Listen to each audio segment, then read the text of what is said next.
বিসমিল্লাহির রহমানির রহিম। আসসালামু আলাইকুম। এখানে সরপুঁটি মাছ নিয়েছি, দেখতে পাচ্ছেন।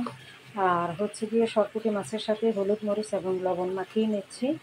আর আমি ফ্রাই প্যান বসিয়ে দিয়েছি। আমি মাছটা হলো গিয়ে আমি আজকে ভাজবো, ভেজে নেব আর ভেজে রান্না করব। এটা খালি শুধু পেঁয়াজ দিয়ে রান্না করব আজকে। মাছটা আমার শুধু খালি পেঁয়াজ দিয়ে রান্না হবে। তো এখানে আমি ফ্রাই প্যান বসিয়ে দিলাম আর হচ্ছে গিয়ে মাছগুলো আমি ভেজে নিব। আর মাছটা একটু কড়া করে ভাজে নিতে হবে।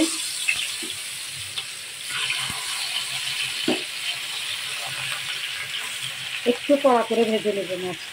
তো মাছগুলো অনেক ভালোভাবে ভাজা হয়ে গেছে। একটা পিস আমি আর একটা পিস উল্টে দিচ্ছি। এইভাবে আমি ভালোভাবে মাছগুলো ভেজে নিয়ে একটু শক্ত করে নেব, যেহেতু এটা হচ্ছে সরপুঁটি মাছ। তো সরপুঁটি মাছ আসলে নরম মাছ, এই জন্য একটু ভালোভাবে ভেজে নিতে হবে। আর আমি কড়া করে ভেজে নিচ্ছি।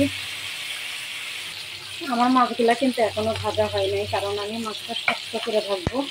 আমি আবারও উঠিয়ে দিব। এই যে দেখতে পাচ্ছেন। তো এই পিসটা আরও ভালোভাবে হওয়ার পরে আমি মূল রান্নায় চলে যাব। আর আমি এই সরপুঁটি মাছের গ্রেভি ঝোল করব। তো আমার মাছ ভাজা হয়ে গেল, আমি মাছগুলো তুলে নিব। এখন মাছগুলো আমি তুলে নিলাম। আর ওই তেলের মধ্যে আমি পেঁয়াজ দিয়ে দিলাম। আর পেঁয়াজটা একটু হালকা ব্রাউন কালার হওয়ার পরে আমি একটুখানি মশলা অ্যাড করব। এখানে বেশি মশলা ইউজ করব না। তো পেঁয়াজটা একটুখানি লাল হয়ে গিয়েছে, আর এখন আমি মশলা অ্যাড করব।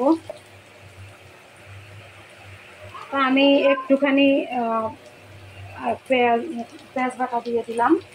এখানে অন্য কোনো মশলা লাগবে না বেশি একটা। এখানে সামান্য একটু 1 চিমটি দেখেন, এখানে এটা হচ্ছে ধনিয়ার গুঁড়া আর একটু জিরা গুঁড়া দিব, মানে ধনিয়ার গুঁড়া চেয়ে একটুখানি বেশি।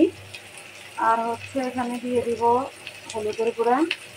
আমি যেহেতু মরিচের গুঁড়া দিয়ে মাখিয়ে নিয়েছিলাম, তাই আমি এখানে কোনো রকম মরিচের গুঁড়া আমি অ্যাড করবো না।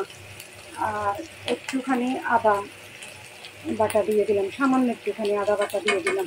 তো এই মশলাটা আমি তেলের মধ্যে একটু নাড়াচাড়া করবো। এখানে কোনো রকম পানি দিব না। এখন পানি ছাড়াই আমি মশলাটা একটু নাড়াচাড়া করব। একটু নেড়ে আমি মাছগুলা এই মশলার মধ্যে দিয়ে দিব।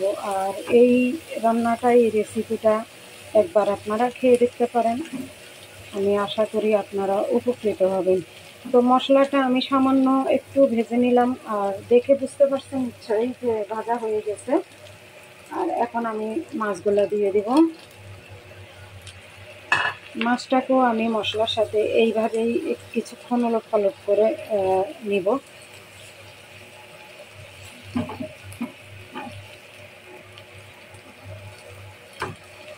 এইভাবে এখানে কোনো বেশি ঝোলও পড়বে না। আমি আগে বলেছি গ্রেভি ঝোল আমি এটা করব। তো ওই জন্য তেমন একটা পানি আমার লাগবে না। আমি সামান্য একটুখানি পানি দিয়ে দিব। যেহেতু মাছ আমার সিদ্ধই আছে, আমি সিদ্ধ ভালোভাবে করে নিয়েছি। তো সামান্য একটু পানি দিয়ে দিলাম।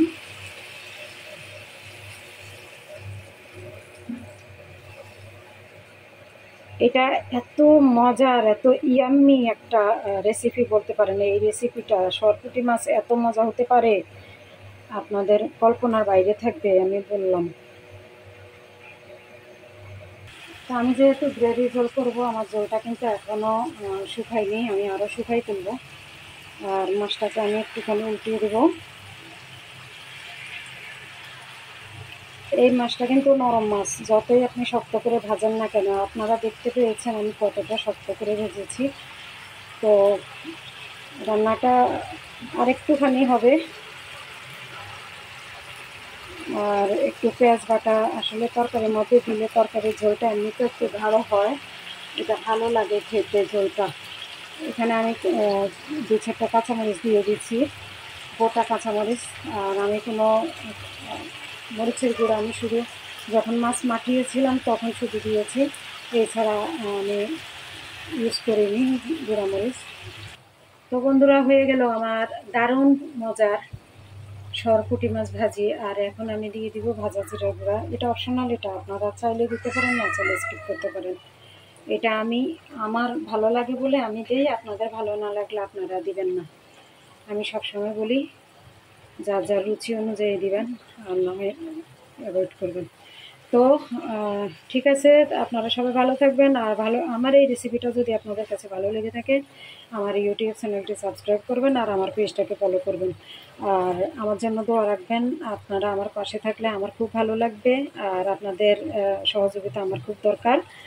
তো সবাই ভালো থাকবেন। আসসালামু আলাইকুম।